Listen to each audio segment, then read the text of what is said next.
Welcome to Mind Flexing, your weekly thought expedition to everywhere and anywhere. Strap on your boots or put your feet up.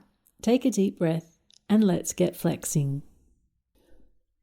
For well over 100 years, The Road Not Taken by American poet Robert Frost has bewitched its readers. Its ending must be one of the most referenced lines of poetry in the English language. Travel memes can't get enough of it. It evokes a romanticism about life, celebrates being different, and bestows upon its reader an empowered sense of freedom and adventure. Be yourself, it proclaims, and reap the reward. It really is the most wonderful poem, and the world has embraced it for everything it's not. You see, the poem isn't really about any of those things. I first came to love The Road Not Taken half a lifetime ago, attracted to it, like most, for all the wrong reasons. I like to think I live a life a little differently, don't we all, ironically? And I've always been attracted to unconventional paths, or no paths at all. So in my younger years, having heard the above line reference time and time again, I looked the poem up and read it. Suffice to say, I was a little confused. There were parts I didn't understand. They didn't mean what I wanted them to mean. Frost himself used to warn people, "You have to be careful with that one. It's a tricky poem, very tricky." Confused, I went in search of the backstory and found one that made the poem even more mysterious and wonderful. But before I share it with you, let's read this work of enchantment. The Road Not Taken by Robert Frost. Two roads diverge in a yellow wood, and sorry I could not travel both and be one traveller. Long I stood, and looked down one as far as I could to where it bent in the undergrowth.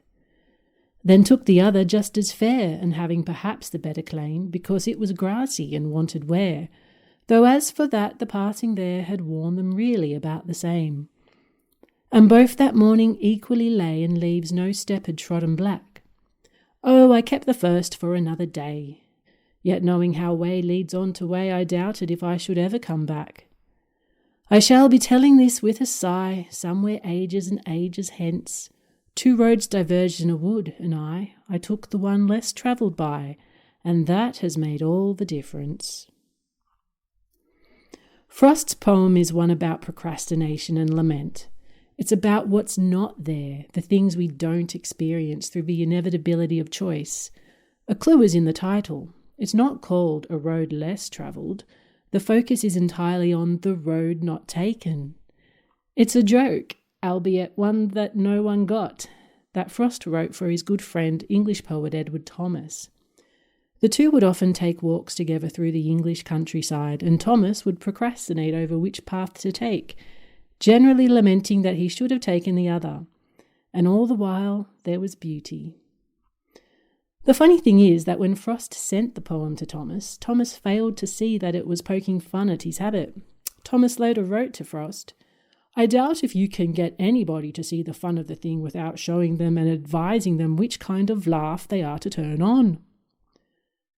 There are plenty of analyses that excavate deep into the meaning of this famous poem. I won't blacken the leaves of those paths. Instead, I'll offer you a line-by-line translation of the poem in Australian. I've chosen this language, for those who are familiar with it, because it lacks the romanticism and the beauty that have perhaps confused generations of readers. So put your boots on and let's take a hike. This path is a little rough. That other bloody road. The bush track came to a fork, and I had to choose which one to take because I couldn't exactly split in two and go down both. So I just stood there all day trying to figure out which bloody road was better, and this one did a dogleg through the scrub so I couldn't see where it went. In the end, I took the other one because it looked pretty bloody good too. Actually, it was better, because no bugger had trodden on that one for yonks. But actually, come to think of it, Nah, they were both the same. Just looking at them again, but no boots had been down either that day. Okay, I said, I'll come back for that first one later. Nah, mate, I didn't even know where the bloody hell it went. Betcha I never see the likes of that fork again. What the hell have I done? It's a long walk down this track. I had 2 roads to choose from, and I chose this one. That other bloody road better not have been good. And that's the Australian translation. It doesn't quite leave you feeling high, and for that I apologise.